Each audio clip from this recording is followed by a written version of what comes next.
എല്ലാം ഗൗരി ജയൻ. അങ്ങനെ മോൾക്ക് കല്യാണം കഴിഞ്ഞു. 8 മാസം കഴിഞ്ഞാണ് സായിറാം ഭാവിയുടെ പരീക്ഷണം എനിക്ക് തുടങ്ങിയത്. സായിറാം അതെന്താണെന്നല്ലേ നിങ്ങളോട് പറയുന്നതായിരിക്കും.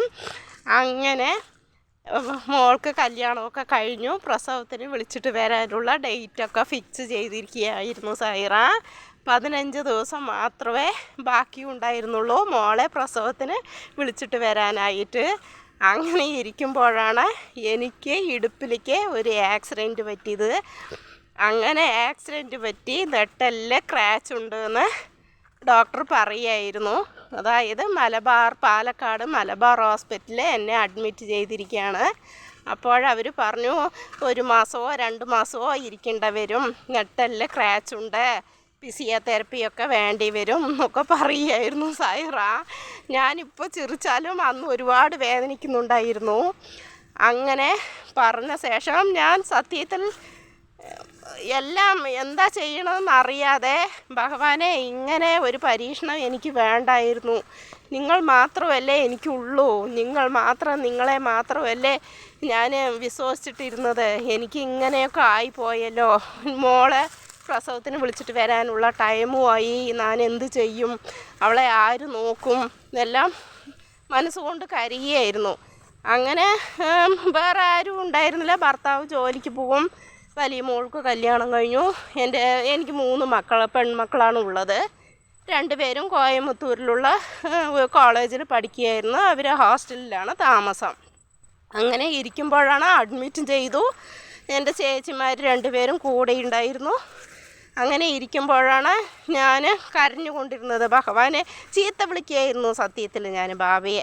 അതായത് നിങ്ങൾ മാത്രമല്ലേ ഞാൻ വിശ്വസിച്ചിട്ടിരുന്നത്, നിങ്ങളെ മാത്രം പൂജിച്ചു, നിങ്ങൾ മാത്രമല്ലേ ഞാൻ വിശ്വസിച്ച്, അച്ഛനും അമ്മയായിട്ടും എല്ലാവരായിട്ടും നിങ്ങൾ മാത്രമല്ലേ ഉള്ളൂ, നിങ്ങൾ എന്നെ ഇങ്ങനെ കിടത്തിയല്ലോ, ഞാൻ എന്ത് ചെയ്യാൻ പറ്റും പറഞ്ഞ് ഒരുപാട് കരയുകയായിരുന്നു സായിറാം. അങ്ങനെ ഇരിക്കുമ്പോഴാണ് ഞാനൊരു പകുതി ഉറക്കവും ഈ മരുന്നിൻ്റെ ഡോസിൽ അങ്ങനെ കിടക്കുകയായിരുന്നു. അപ്പോഴാണ് ബത്തി എന്നും പറയാനില്ല, ഒരു നല്ല മണം, എന്താ പറയുക, ഒരു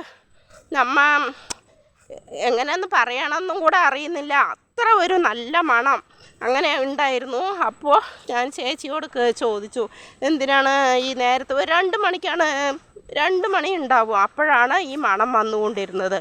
അപ്പോഴാണ് ഞാൻ ചേച്ചിയോട് ചോദിച്ചത്, എന്തിനാണ് ഈ നേരത്ത് ബത്തി കൊളുത്തി വെച്ചിരിക്കുന്നത് ചോദിച്ചപ്പോൾ, ഇല്ലല്ലോ ബത്തിയൊന്നും കൊളുത്തി വെച്ചിട്ടില്ലല്ലോ, അത് വേറെ എവിടെ നിന്നെങ്കിലും വന്നതായിരിക്കും എന്ന് ചേച്ചി പറയുകയായിരുന്നു. അങ്ങനെ ഇരിക്കുമ്പോൾ എനിക്ക് മനസ്സിലായി, ഞാൻ ചീത്ത വിളിച്ചു ബാബയെ, ബാബ വന്നതായിരിക്കും എന്നുള്ളത് മനസ്സുകൊണ്ട് ഞാൻ വിചാരിച്ചു. അങ്ങനെ ഇരുന്നു. ഞാൻ അപ്പോഴും കരയായിരുന്നു, നിങ്ങളെന്തുകൊണ്ട് തടുത്തില്ല, നിങ്ങൾ എന്തുകൊണ്ട് എന്നെ തടുത്തോ, ആക്സിഡൻറ്റ് പറ്റുമ്പോൾ എന്തുകൊണ്ട് തടുത്തില്ല, നിങ്ങൾ വന്ന് എന്നെ തൊട്ടതാണെങ്കിൽ എനിക്കൊന്നും പറ്റില്ലായിരുന്നല്ലോ, നിങ്ങളെന്തുകൊണ്ട് ഇങ്ങനെയൊക്കെ ചെയ്തു എന്നൊക്കെ അപ്പോഴും ചീത്ത പറയുമായിരുന്നു. അതിന് ശേഷം സായിറാം വിശ്വസിച്ചേ പറ്റൂ. 2 മാസം ഹോസ്പിറ്റലിൽ കിടക്കണമെന്ന് പറഞ്ഞവർ, ഞാൻ 5-ാമത്തെ ദിവസം നടക്കാനൊന്നും പറ്റില്ലായിരുന്നു. ഒരു സ്റ്റെപ്പ് നടക്കാനോ എണീച്ചിരിക്കാനോ ഒന്നും പറ്റാതെയാണ് ഞാൻ ബെഡിൽ കിടക്കുന്നത്. കാലിലൊക്കെ ഒരു വെയിറ്റൊക്കെ തൂക്കി വെച്ചിട്ടുണ്ടായിരുന്നു. അവർ വെയിറ്റൊക്കെ തൂക്കി എന്നെ കിടത്തി ഇരിക്കുകയായിരുന്നു. അങ്ങനെ ഇരിക്കുമ്പോഴാണ് 5-ാമത്തെ ദിവസം ഡിസ്ചാർജ് ചെയ്തു. ഞങ്ങൾ വീട്ടിലെത്തി സായിറാം, സത്യമാണ്. അങ്ങനെ മോളുടെ പ്രസവത്തിന് വിശേഷങ്ങളൊക്കെ കഴിഞ്ഞു, വിളിച്ചിട്ട് വന്നു, നല്ലതുപോലെ പ്രസവമൊക്കെ കഴിഞ്ഞു. അതിന് ശേഷം ബാക്കിയുള്ള കാര്യങ്ങളൊക്കെ ഇനിയൊരു വീഡിയോയിൽ പറയുന്നതായിരിക്കും.